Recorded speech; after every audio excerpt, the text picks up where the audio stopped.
Welcome to Arogya Bharat Mission. जय श्री कृष्ण।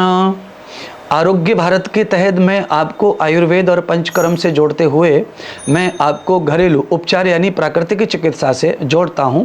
तो आज मैं आपको ये बताऊंगा नसों की कमजोरी, शरीर की थकान और आपके शरीर में विटामिन्स की कमी, ये सारी चीज़ जो आपके बॉडी में है इससे ही समस्त रोगों का जन्म होता है। अच्छा, अब ये कमी कैसे आती है, थकान क्यों आती है, नसों में ब्लॉकेज क्यों आते हैं या नस कमज़ोर क्यों पड़ती हैं? तो ये हमारी इम्यूनिटी और हमारी बॉडी में जो रस बनता है, रक्त बनता है, ये उसका ही प्रॉब्लम है। तो इसीलिए हमारे पाचन तंत्र को अच्छा होना बहुत ज़रूरी है, हमारा पेट साफ़ होना बहुत ज़रूरी है, हमारा मुंह और दांत साफ़ होना भी बहुत ज़रूरी है और हमें समय पर नहाना बहुत ज़रूरी है। इसीलिए हमारे ऋषियों ने बहुत सारी प्रणाली हमारे सामने रखी है। वाग्भट ये हमें समझाते हैं कि हमारी जो बॉडी है वो द्विपन, लेपन, विरेचन में महत्व रखती है। द्विपन क्या होता है? द्विपन कहते हैं प्रज्वलित होना, यानी कि मंद अग्नि को तेज करना, जठराग्नि को तेज करना, शरीर की सोई हुई एनर्जी को जागृत करना, उज्जाई करना, उत्तिष्ठ करना। और दूसरा लेपन, लेपन क्या होता है कि हमारी बॉडी की शुद्धि करना। तीसरा विरेचन क्या होता है? विरेचन ये होता है हमारी बॉडी को खाली करना। तो आप इस तरह के उपाय हमारे शरीर में हैं। अब खाली कर देंगे तो इसे भरना भी है, यानी कि हमें कुछ खाना भी है। तो अब मैं आपको सुबह से शाम तक ऐसा आपके आहार को बदल करके एक आहार नया दूंगा जो आपको करना है।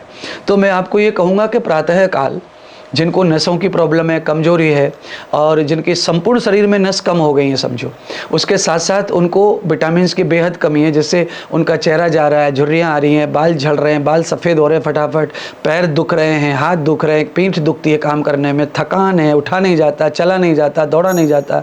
ऐसी स्थिति 10 साल से 15, 20 साल, 60 साल तक के किसी व्यक्ति को है। सब लोग इससे अपने आप को इम्यूनिटी से भर सकते हैं, सामर्थ्य से भर सकते हैं, नसों की और विटामिन्स की पूरी तरह से आप निजात निरोगी कर सकते हैं। आइए आप देर न करते हुए मैं आपको फार्मूला से जोड़ता हूँ। क्या करना है आपको?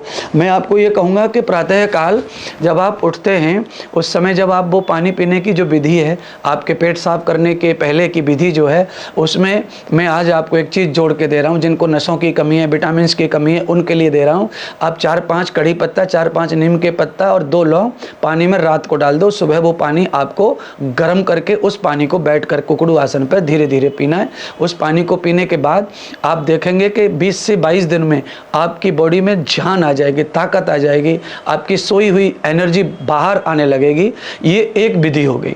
अब दूसरी विधि क्या है? अब आप जब नाश्ता करते हैं तो नाश्ते में अब आपको कुछ चीज़ों को हटा देना है और कुछ चीज़ों को जोड़ लेना है। तो नाश्ते में हर हाल में आपको चाहिए कि आप सुबह के नाश्ते में किसी भी प्रकार का कोई खाने का मीठा तेल 1 चम्मच या लौनी या फिर आप घी, इसका सेवन नाश्ते में अवश्य करें। अब उस सेवन में क्या करें? जब कोई दूध का पदार्थ आपके साथ जुड़ा हुआ है तो उसमें आप दही, छाछ ये मत जोड़िए। अगर आप दही, छाछ जुड़ा हुआ है तो आप दूध का आइटम जैसे रबड़ी, खीर, रसमलाई, दूध ये मत जोड़िए। एक कोई भी आइटम इसमें लेना है। दही, छाछ अगर आपको खाना है तो उसके साथ में प्रयास ये करो कि ठंडी रोटी, ठंडा पराठा ही आप उसके साथ यूज करें। और जब आप पराठा ठंडा लेते हैं तो उस समय आप कोशिश करें कि आप उसके साथ कोई भी पुदीना की, धनिए की, लाल मिर्ची की, धनिए, सूखे धनिए की और जीरे की चटनी बनाकर उसका सेवन करें दही और छाछ के साथ। आप कमाल का रिजल्ट पाएंगे। विटामिन से भर देगा आपको ये चटनी रोटी। है गरीबों का भोजन, पर आप समझ नहीं सकते कि इसमें आप कितनी बड़ी औषधि को ग्रहण कर रहे हैं, क्योंकि इसी को विरेचन, क्योंकि दही और छाछ का संग चटनी और ठंडी रोटी के साथ है। आप जब ये लेते हैं तो आपको पूरा फुल 100% आहार प्राप्त हो जाता है। काजू, बादाम, मनुक्का, अगर आपको ये सब सेवन करना है तो दही और छाछ का सेवन नहीं करना है। फिर आप इसके साथ दूध का सेवन करें। एक हो गया।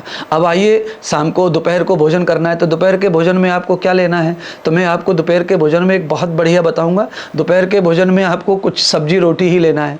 कोशिश ये करना है कि उसके साथ सब्जी रोटी जब आप भोजन करते हैं ना तो उसके साथ में आप तो या तो घूट घूट के छाछ लो या उसके साथ में सलाद, कोई भी सलाद खाते रहो, भोजन के साथ चलते रहने दो।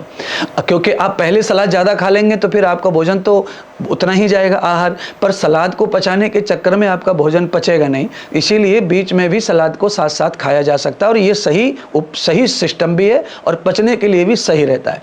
दूसरा, आ जाइए अब शाम को मैं एक बढ़िया सी रेसिपी आपको बताऊंगा। 5 से 10 मखाने ले लो, 5 से 10 मखाने और 3-4 बादाम ले लो और उसमें आधा चम्मच खसखस डाल लो और हल्का सा आधी चम्मच घी डाल के सेक लो और उसको बाद में या तो उसे थोड़ा सा पीस जैसा लो, नहीं पीसना है तो ऐसे भी चलेगा। अब उसमें आपको आधा गिलास 1 गिलास दूध डाल देना है और एक उबाल उसमें आ जाए, बस इतना पका लेना है, या पीस के भी डाल के पका सकते हैं। शाम को आपको ये आधा गिलास 1 गिलास इसका सेवन करना है। और साथ में भोजन आप जो करते हैं भोजन का और जो मैं बता रहा हूँ रेसिपी, इसका आपको कम से कम 45 मिनट का अंतर रखना है खाने में। या तो इसको पहले ले लें बाद में भोजन, या बाद में इसको लेना है तो पहले भोजन। ये रेसिपी आपको दिन में यूज करनी है और ये 5 साल से लेकर 100 साल तक के हर व्यक्ति को ऐसा करने से नसों की कमजोरी, थकान, विटामिन्स, भूख कम लगना, पाचन कम लगना, जीभ पर रस कम बैठना, स्वाद कम आना, सुगंध कम आना भोजन में, इन सारी प्रॉब्लम का समाधान आपका इस तरह आपको प्राप्त हो जाता है। तो ये हमारी रेसिपी आपको अच्छी लगी है तो अच्छे कमेंट्स दीजिए और इसमें कुछ कम लगता है तो वो भी हमें बताइए।